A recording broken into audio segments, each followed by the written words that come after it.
Hello and welcome to Track versus Track. I'm Jacob. Matthew is with me again. And every time we do one of these track versus track, I mean our channel is called Track versus Track, but this actual format of one album versus another album, it's been Beatles so far. And we're going to continue to do Beatles. But Matt and I decided to, let's get out of our comfort zone. Let's do something crazy, something no one would ever expect, something so out there. I'm kidding. We're doing the Rolling Stones.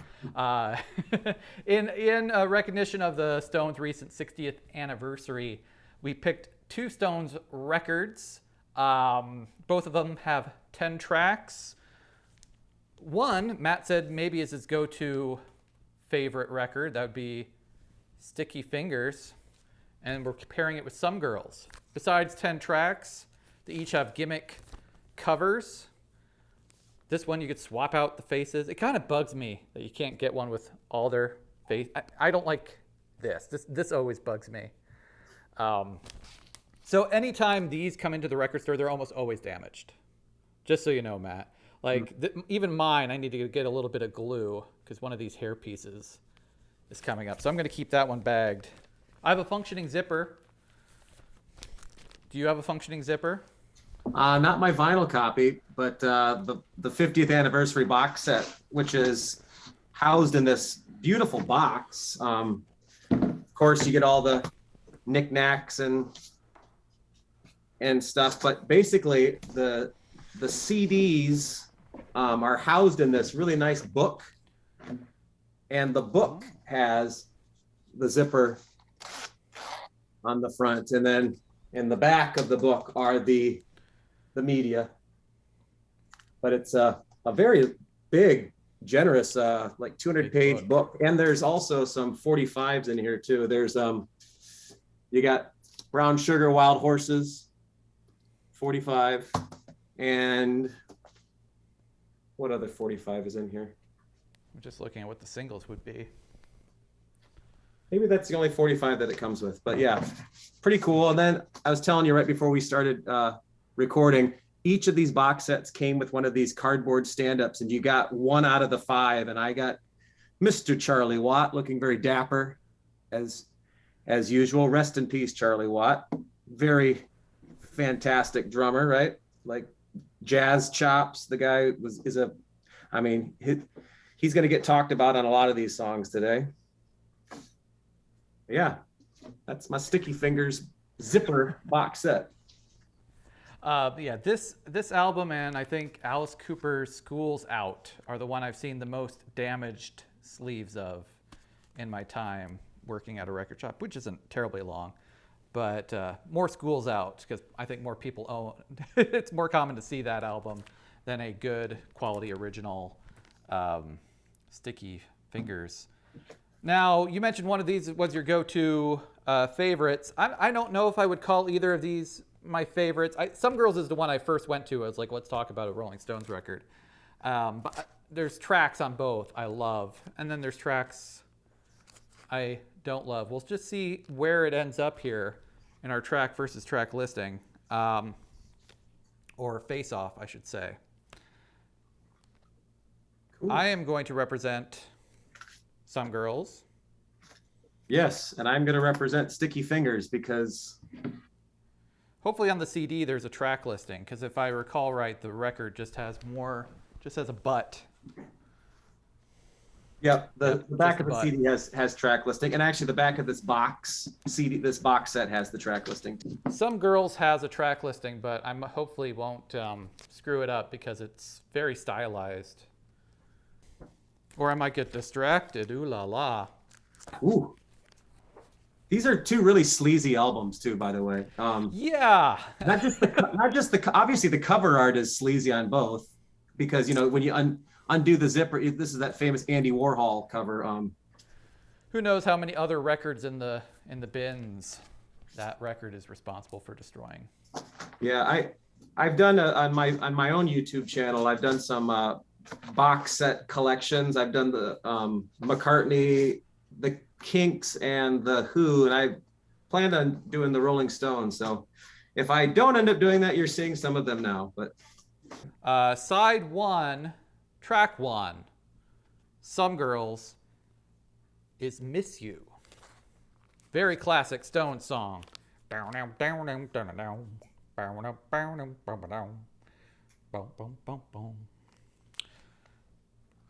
Good rocker. What's it against? yeah, it's a fantastic song. Going up against another iconic song, Brown Sugar. Country rock, bluesy country rock. Obviously, kind of a song that's not so in vogue these days because of the lyric content and the message behind the song. But We'll run into that again. Yeah, I've never liked Brown Sugar. And I've gotten into fights with people. Well, I don't know about fights, but I was working on a documentary once with a Southern rocker, blues, guy who knows his blues rock. And I mentioned I didn't like Brown Sugar, and he treated me like I was crazy, and it delegitimized all my taste of music. So I guess my word of advice for any documentary filmmakers working with musicians is just keep your opinions about the Stones to yourself. But yeah, I there's a few things about it I don't care for. Lyrical content, some of it. It is kind of skeezy when we have other skeezy tracks coming. But this is when I talk about the saxophone and my dislike of the saxophone. Brown Sugar is the one I cite. I think it's an okay, it's got a good groove, but when that sax comes in, I check out. So Miss You for me. yeah, Easy. yep. Easiest choice I'll have. I agree with you, Jacob. I'm going to give it to Some Girls as well because, Brown Sugar definitely has that burnout, factor going for it. I remember when we were like maybe you don't remember this, but like seeing commercials in like the mid 90s for like Diet Pepsi or something like that. And they're singing Brown Sugar, why do you taste so good? Not knowing what the words were actually about. Like that is super disturbing, actually. I play Miss You in several groups. I usually take the lead vocals and the electric keyboard on it. It's kind of a disco-y song. Obviously, that's the Stones doing. Yeah, that era of disco and I kind of coming in. I have a very quick anecdote about Miss You that my former orchestra teacher, and he also became then my colleague at the school that I teach at. He's now retired. He used to DJ like school dances and stuff in the 70s when he was a young teacher. And apparently when they would play Miss You, the people that loved disco and the people that hated disco, because, there was a pretty big divide there, as well as, people of varying ethnic backgrounds and everything. Like they all would come to the dance floor when that song was played and everyone would love it. It was like, regardless of what style of music you were into, what kind of your background, your family background was, it was like the ultimate, like bring people together song. So it's a perfect song. You could see it done as a straight disco tune too, because of that groove, if it was a little more synthy or whatever. I'm glad they didn't. I mean, the Stones eventually do go there, Emotional Rescue era, but I'm glad it's the way it is. Both are good ways to start the album, even if I don't like Brown Sugar. They both of these albums start off strong. Yeah. And I should say this is the first time we're doing an album, like two actual albums that were like, and you could tell there's some thought going into how these tracks are placed, where the Beatles ones we've done so far, very haphazard. So it's going to be an interesting matchup. What is Sticky Fingers, track number 2? It's another good one, but then again, I could say that pretty much for every song coming up. It's Sway. Oh, yeah. This is a slower one. I like Sway because the main draw to of the Stones to me, because I'm not a musician, so I don't always catch the little nuances you do, and I'm not a guitarist, so I don't ooh and ah over Keith all the time, is Mick's voice. And I think this is a great Mick vocal. But Some Girls has a rocker, When the Whip Comes Down. And that's a really good song as well. Yes, it is. I don't know. I'm someone who likes ballads, and you are someone who's gone on the record saying you don't care for ballads as much. Do you need to get that? Well, I said Sway, and I think my phone heard Siri. Oh, okay, all right. So and Sway is one I would put in the ballad category, maybe. I There's some great ballads on that record. It's This record. borderline. It's to me, Sway is borderline ballad. It's a little faster and a little bit more punchy. So yeah, it's one that kind of flirts the line of ballad versus rocker. So me personally, when I listen to it, I don't think of it as a ballad, considering how many slower. Oh yeah, yeah. There's thoughtful actual songs ballad are for on this. sure. There's two or Mid-pace, three. mid-tempo song. Okay. All right. Sound. Miss You has that kind of, it's set in A minor, so it's got that minor key. Whereas When the Whip Comes Down is more bright. It's set in a major key. It's not as blues based. It's more just rock and roll. It's one you can picture Mick, doing his thing on. Well, I'm not going to try it, but doing his little chicken thing on the stage too. The rooster. I'm going to go with Sway though. If people don't know Sway, they should listen to it. Is that are we simpatico there? Well, see, this is like really close for me. Whereas, Miss You, I like Brown Sugar, but Miss You for me, like that blew it out of the water, honestly. This one's really close. And I think I'm going to give it to When the Whip Comes Down, only because, as you know, you mentioned earlier, I don't like ballads as much. There are a ton of ballads that are probably going to get points on here. I'm not going to just go giving every single ballad. I can't do that. It's not my nature. So When the Whip Comes Down is just a kick-ass, hard rocking song, and I love it. And there's so much energy, and it just crescendos to the end too. It's just an assault on your ears. So I'm going to give it to Some Girls, actually. Okay. No, I'm kind of torn on it too. I just know on these most recent listens, and again, I tried not to look at the order. I just really liked how Sway sways. Yeah, it's a great song. I believe, if I'm reading the back cover of Some Girls correctly, track 3 is a cover. And the Stones are still doing covers at this point. Imagination, which I believe the song title is actually just My Imagination. It's my imagination. See, there you go. You got me singing already again. But they shortened it up. It's an okay cover. It's weird at this point that they're still doing covers. Oh man, see, I love that cover. I think that cover is fantastic. I think it's a good cover. So the album prior to Some Girls, is that Black and Blue? Because I know they were coming off of 2 flops with this one. Black and Blue is one of them. And then I think maybe It's Only Rock and Roll and I Like It. Is that the next one in line? One with them or Emotional Rescue, perhaps? Emotional Rescue's after this. That's right. And then Tattoo You, if I recall correct. Now I have to pull up the discography. Well, because you've got Sticky Fingers, and then after that you've got Goat's Head, Exile on Main Street. Then you've got Goat's Head Soup, and then you've got It's Only Rock and Roll, and I Like It. Then it's, oh gosh, there is another one in there, and I can't recall which one it is. You're right, there are kind of 2 flops. So It's Only Rock and Roll and Black and Blue right before Some Girls. Okay, so I was right. But Emotional Rescue. Tattoo. So it's Just My Imagination's a Temptations cover. They also on It's Only Rock and Roll, I Like It do Ain't Too Proud to Beg. I know you wanna leave, also a Temptations cover. So I like when they do those. They're better at it than the Beatles are. Well, not like just in covers in general, but covering. Like I think in our last Track versus Track, I criticized them for trying to sound like Smokey Robinson. I think Mick's a better vocalist than any of the Beatles. Sometimes he does like a voice, and I don't like it, and we'll get to it there. He doesn't do it here. He sings it like Mick Jagger. It's not like when the Beatles are covering Chuck Berry or trying to sound like Chuck Berry. Right. So what's it up against? Wild Horses. I mean, okay, what kind of superlatives can you say about that song? It's like it's a goat. It's a goat. It is, and it gets as much as I like the cover, the Temptations cover. I mean, Wild Horses gets it by miles, by solar systems. Yeah. I mean, it's not even close. Yeah, and I was worried you were going to be like, I'm burnt out on Wild Horses, and I don't like ballads. But I should have known you better than that. You recognize greatness. Any cover of that, I can listen to any cover of Wild Horses and still enjoy it.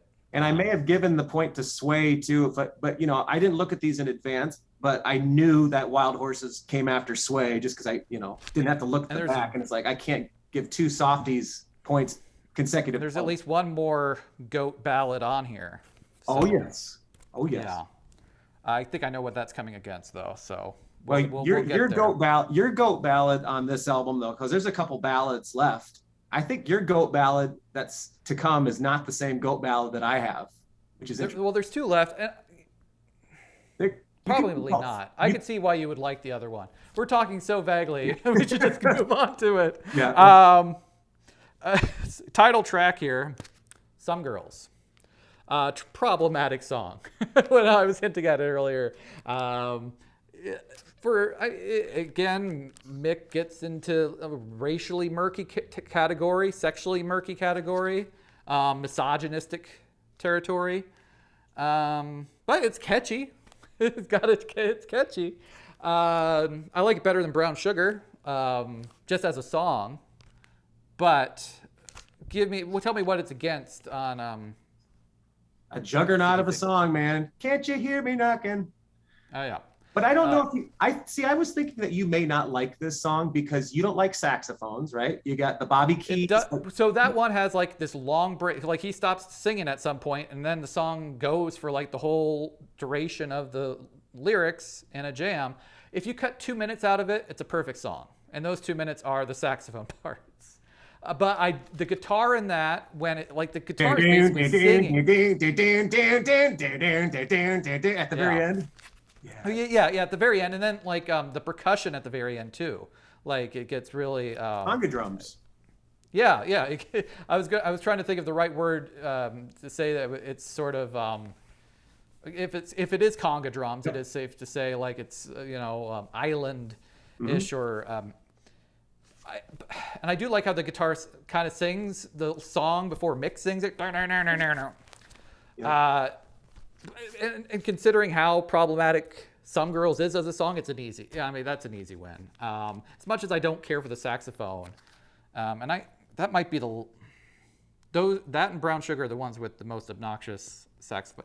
And it's not like they're honking like in the Bruce albums. They're actually melodic, like saxophone playing solos. So I like, but I still don't care for it.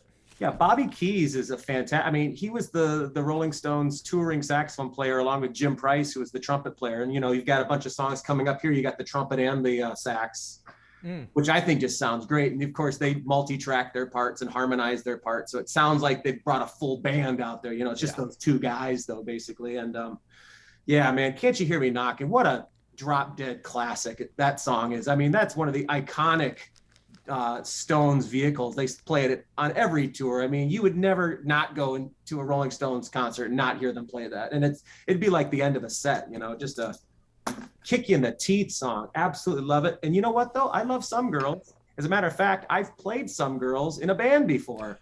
Oh, really? Super easy song. I love the effect on Keith's guitar on that song. On Some Girls. It's got a cool little like reverby, echoey effect, but you're right. When we did the song, we didn't do that last verse. Okay. we don't need to go there, right? No, we don't have to go there. But I do like that song. So closing out, I don't know.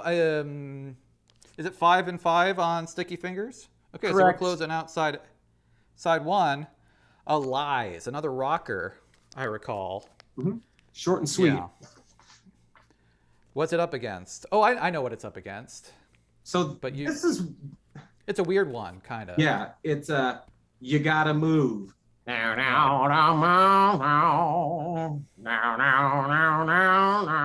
Honest to goodness blues song. That Mick Taylor slide guitar, bluesy cover. Yeah, traditional, if I recall, a spiritual. The question is whether or not they should cover it, but I'm not going to question that. They did. So, and it's a good way to end side A, honestly, more than the somewhat forgettable Lies. Forgettable, yeah. But I like it. It's another solid rock. I mean, that's the problem is it's like I've already kind of compared When the Whip Comes Down to Miss You. They're all kind of in that, Rocky Stones vibe where I'm picking up that Sticky Fingers is having a lot more variety. I'm going to go with Gotta Move. Okay. You gotta move. I'm gonna go the other way. I'm Okay. gonna go with Lies, not because I like it. It's probably one of the weakest songs on the album. Not because it's bad. It's just because it's kind of more of the same. It's so funny. This album, it starts with Miss You, and you think you're getting this funky disco-y album, but a Mhm. lot of them are just like classic Stones type of songs. Lies is a perfect example of that. And that's like for me when it ain't broke, don't fix it. Like that's their formula for success. That's what I love about the Stones. Um, would it have beaten a lot of it probably wouldn't have beaten any other song on this album though. It had to be that one for Lies to win. I like how You Gotta Move closes like it could have closed the album too if they didn't already have a great closer. Yeah, I'm gonna stick with it. I'm To gonna me, it's stick with like the it. Ram On song. It's kind of like a little like transitional piece type of thing. It's Yeah. super cool, but it's not like I don't. To me, it doesn't strike me as like a real song. It's more of like it comes out of "Can't You Hear Me Knocking."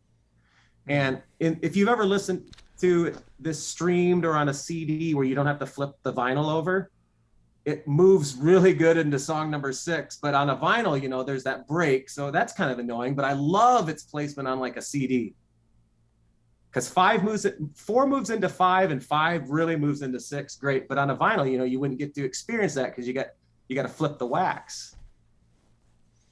So do you want a Speaking of quick flipping that wax, yeah. Do you want a quick score check from side A? yeah, I have a feeling Sticky Fingers is winning.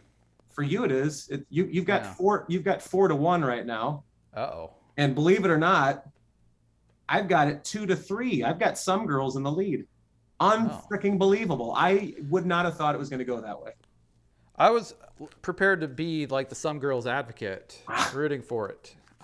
Yeah, this is. But you know what? I don't. And I'm looking, and I don't. It's not I going don't to. think it's good. I not gonna- don't. No, I it's don't think not it's going to go very continue. well. This is. It's not going to come back for me. A weird start to Some Girls Side 2. We're going to have another one on Sticky Fingers, but a weird country diversion where Mick does this very weird drawl thing. Faraway Eyes, which is a good song. I like it. I wish he didn't do the stupid voice. And it's a little of the two, and I don't think they're up against each other. So I can say this. Of the two country songs where, and not counting like Wild Horses, which has, the, kind of the twangy guitar. This is the one I like less. The other one's kind of funnier. This one is even a little condescending to like Americans or country people talking about, I don't want to say it, but there's a line about listening to the radio that when I listened to it, I'm like, oh, that struck me kind of the wrong way. Mhm. But maybe side 2 opens with something crappy on Sticky Fingers. Tell me, Matt, does it? Nope. Opens with "Bitch." Probably the hardest rocking. Yeah. I mean, that is if Stones have one headbanging song, this is a headbanger. That riff is just absolutely insanely catchy, and it's that riff goes throughout the whole song, other than like the chorus. When you call my name, salivating like Pavlov's dog. Yeah, and the horns that come Does this in predate halfway through. Diamond Dogs? It had, because a lot of it sounds like Diamond Dogs to Yeah, me too. yeah, Like it's I wonder glammy. It's very glammy. yeah. And I don't know who lifted from whom, but This you're would have been right. before. This was before. Okay. Yeah, I almost figured as much. Yeah, I'll go with Bitch. And it's not as misogynistic as as the title would lead you to believe. No, because they make references to dogs and stuff like that Yeah. too. Which I mean, obviously it's a double entendre, right? But Yeah. yeah, So bitch, you always have to wonder with, yeah. bitch gets it for me too. I would say that "Faraway Eyes," the song, the singing part of the song, I do like. But yeah, all the little narration stuff, it's kind of annoying to me. It's kind of a long song too. Yeah. It's one of my least favorites off of Some Girls. What is track 2 on Sticky Fingers? We've got so this is my goat for This the is the ballads. blues. Yeah. Yeah. You got Billy Preston, with that killer organ solo in the middle that just he slides up to it Oh my gosh. And I think Jagger's voice on this song is like the most beautiful. And then you got the great horns, you got the Jim Price, trumpet, and there's the saxophone in there that we've talked about already. That just accompanied. It reminds me of a Van Morrison song. The way Mick Jagger, sorry, a lot of Micks in this band. The way Mick Jagger sings it is very Van Morrison-esque. It's got kind of this like into the mystic type of feel to it. Just, I love it. So I Got the Blues is against Respectable. Again, another rocker. And as you said, a single. Single. Yep. Third single off the album of 4. Yeah, it's not my pick for GOAT ballad, but I do like I Got the Blues. So it's a pretty easy pick for me. You going there too? Oh, yeah. I preferred over Wild Horses. We said that was okay. And here's the thing, man. Stupidest title.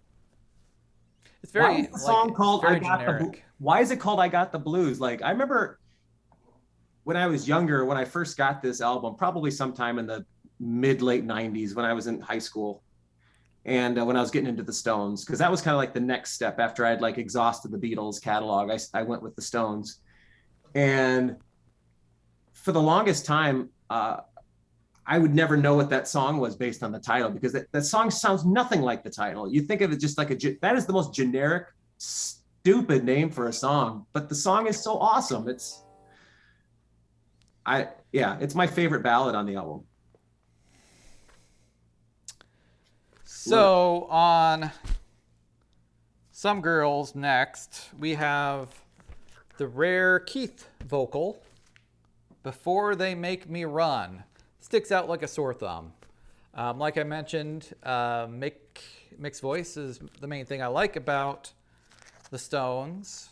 It's another drug song too. I mean, a lot of these are drug songs in one way or another, but this one specifically about his battle with drugs, if I recall. What's it up against? Is it going to make it a hard call? For you, it won't, because I think this is your GOAT, Sister Morphine. No, I don't like Sister Morphine. Oh, so okay. That's interesting. So those are the two druggy songs. No, I think the last track on Sticky Fingers is my other GOAT. Sweet. I love that you think that, because I love that song too. And I know some people don't like the last song. And I know a lot of people, particularly people our age, love Sister Morphine because it's got that Led Zeppelin-y kind of spiritual quality to it. I get that. Dynamic range. I shouldn't say I don't like it. I like it. I like it as a song. I just wouldn't call it a GOAT by any mean. Good. I like it more than Before They Make Me Run of the two drug song. It's interesting that those are the ones that are paired up. One is a lot more overt. Clearly the one with Sister Morphine, like the drug in the title. Mm-hmm. Yeah, I'll go with Sister Morphine. But I want to give Some Girls another win. I don't think it's going to happen, though. Sister Morphine, though, you could call it a cover, I guess. It's a Marianne Faithfull song. I know she was dating Mick. Why do I keep on saying Mick Jones and Mick Taylor? Mick Jagger. So I think he gets partial. I think Keith and Mick get partial writing credits to it too. But it was originally premiered and debuted on Marianne Faithfull's album. No, I didn't know that. I actually am not a huge fan of this song. This is my least favorite song off of Sticky Fingers, and I know a lot of people that say it's their favorite, which is crazy. And so I'm glad that you said this about song number 10, of that being the GOAT ballad. Yeah. I think that, because I know a lot of people feel like that's one of the weakest songs on the album. I didn't realize it had that kind of reputation. That's well, funny. I think it's a super underrated song. I think casual fans don't even know about it. Yeah. I like Keith's songs. Whenever there's a Keith song, that's generally one that I like, and I know people do like this one. I do as well, but you know what? I'm going to give it to Some Girls because Sister Morphine just kind of bores me. You know what? Both of them, if I'm going to be honest, I've hit the skip button on both of these. Yeah. I didn't realize they shared the same position on the record. I've probably skipped Sister Morphine more, but I also think it's a longer song. But I'll stick with my guns. I don't want to seem like I'm being swayed one way or the other by your vote. But yeah, both of these have been victims to the skip button. All right, second to last track. Beast of Burden is on Some Girls, another classic Stones song. A slower, mid-tempo. Mm-hmm. People know this one. I don't feel like I need to talk about it too much. But I know what it's against, and I like that one. Yeah. It's against Dead Flowers, right? These are like two heavy hitters again. This matchup has been crazy because like the songs we don't like as much are going up against each other, and then the songs we really like are going up against each other. Yeah, it's Dead Flowers, and I'm playing Dead Flowers for my next gig a week from tomorrow. So whenever this airs, this may not even air, and I've already played that. But that's a standard in our a lot of bands like catalog. It's great harmonies, right? You got the great Keith harmony on the top. You got the awesome piano part that goes throughout. I think it's either Jack Nietzsche or it's drawing a blank on one of their other go-to piano players, Nicky Hopkins. I believe it's Nicky Hopkins. Awesome song, great slide guitar work. And again, it would be better, I think, if Mick wasn't doing as much of the voice, like of that. When you're sitting there with your silk upholstered chair. I would rather hear a straight country version of it than the affected country. I bet your cover band, I would probably like your cover band's version of it more than the Stones, maybe, depending on who's singing it. Yeah, we do it pretty straight. I'm going to give it to Beast of Burden. Yeah, I think I am too, honestly. I do like the chorus of Dead Flowers. But yeah. This is crazy to me. I did not expect it to go this way because you and I are so like far off on this. I've got Some Girls has 5 right now and Sticky Fingers has 4. Wow. You might tie it up because well, it depends. Wow. So closing out the album, I've already said I consider Sticky Fingers' track a GOAT ballad. Moonlight Mile, excuse me. Shattered closes out Some Girls. It's an actual rocker. Probably the best rocker on the album, maybe. It's very new wavy. It sounds like a Cars song to me. Oh, it's just like the little chunka to it. No, which is not a bad thing because I love the Cars. Oh, I love the Cars as well. It was a single. Shattered was a single. What was the B-side to Shattered? Beast of Burden had to have been a single. The 4 singles were Miss You, Respectable, Beast of Burden, and Shattered. I don't know what the B-side was to Shattered.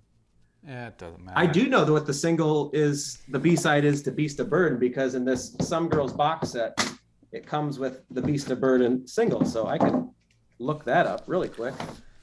But yeah, I don't know. I do know also Miss You, the single, the B-side to Miss You was, I believe, when the whip comes down. I think that was the B-side to Miss You. That's a banger of a 45 to have. Yeah, right. I have to go with I have to go with my true. If I'm being honest, I'm a Moonlight Mile guy. Yep, me too. And I was wrong. Beast of Burden's B-side is when the whip comes down.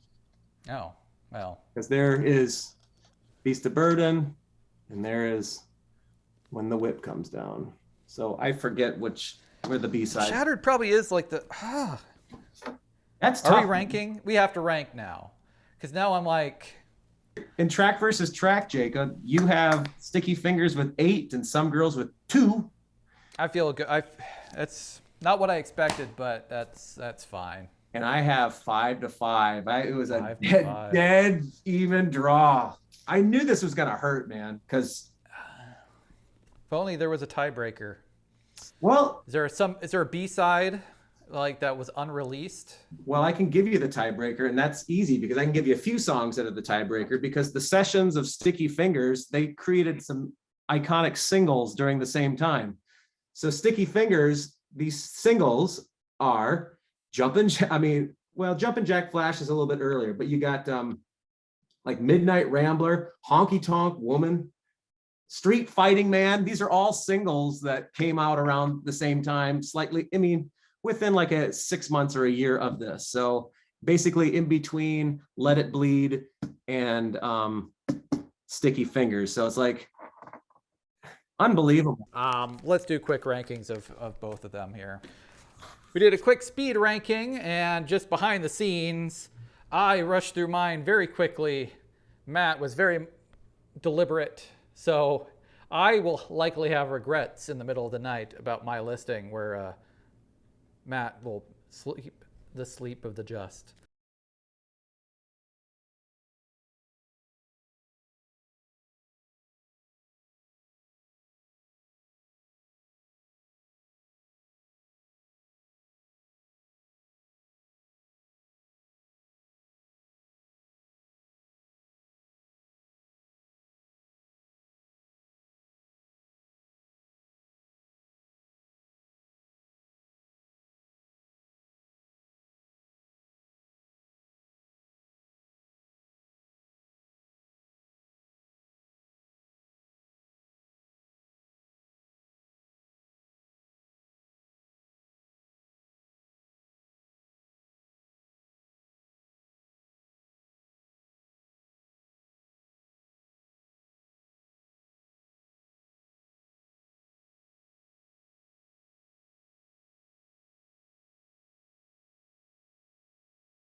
You obviously based on the track versus track seemingly prefer Sticky Fingers because it won 8-2, but do you actually like that album better as a whole? Like, what album do you feel more inclined to sit down and listen to, like if you're feeling in a Stones kind of mood? So before we did this, I would have said Some Girls. It was one of the first vinyls I picked up of the Stones. It doesn't have the saxophone in it, but clearly if I like 8 tracks on this versus 2 on there, I mean, of course there's difference because it's against what's matched with what, but I might have to change my tune and say I prefer Sticky Fingers. I still don't know if it's my favorite. I like some of those earlier mashup albums just because I like when the Stones are basically trying to be the Beatles, kind of like when I like the Stones the most. But yeah, I would have said Some Girls. It's just it was a blowout on my end. Well, yeah, I mean, I have always said this is either my favorite or one of my favorites. I had a 5-5 tie, and I think actually as of right now, and maybe it's because this feels kind of like a summertime album, I think I'm actually more inclined to play this now over this. Now, this may just be temporary because I'm kind of going through a honeymoon period with this album. I've had this album pretty much as long as I've had this album, or I've been aware of the songs. I just don't think, I think I listened to this a lot when I first got it, and then I haven't really listened to it for like 10 years. And this is one that's kind of been in frequent rotation. But if I look at like the bottom 3 songs from each album, for me, my bottom three on Sticky Fingers, You Gotta Move, Sister Morphine, and Sway. And then I look at the bottom three here, Faraway Eyes, Lies, and Before They Make Me Run. I mean, that to me says I like those three songs at the bottom a lot better than I like the three songs at the bottom here. So Yeah, and the only barrier it's that first track barrier of entry to me. Not caring for Brown Sugar, really liking Miss You. So which one am I gonna pull if I'm like thinking about that first track? But if I'm thinking about the ballads, if I'm thinking about Wild Horses and Moonlight Mile, of course I need to grab this one. Those might be two of my favorite Stones songs, period. you know, when I think of Moonlight Mile too, I'm jumping all over the place here. It's like on this album, it reminds me basically of you can't. It's like the You Can't Always Get What You Want track off of Let It Bleed. You know, it's got that orchestrated epicness to it. And we were saying this off camera. It's a Paul Buckmaster orchestration, which, you know, he does all the orchestrations for those big Elton John epic numbers on like Goodbye Yellow Brick Road and stuff. So Yeah, and it's a longer, like I feel like I didn't talk about it as much for as high ranking as it was on my list. But yeah, it's just one of those epic closers where Shattered is a good song to end on, but it's not an epic, like, send you out and think about the album, want to flip it over and listen to it again. right. So yeah, I think Sticky Fingers, I'm coming out of it preferring that album for sure. Cool. We'll be back, and we're going to go back to our Beatles-dom. I might as well tell people. Maybe they can listen to like if anyone actually watches these in order. We are talking about George Harrison's "Living in a Material World," our first George solo record, and it's a good one. And I would make it be in suspense of like, am I going to like a George album? We'll have plenty to talk about it in it though. But people should listen and play along. Until then, and we'll have a guest in between then. But who knows who it will be and what we will talk about. You will know because it'll show up when you like and subscribe. All right. Bye-bye.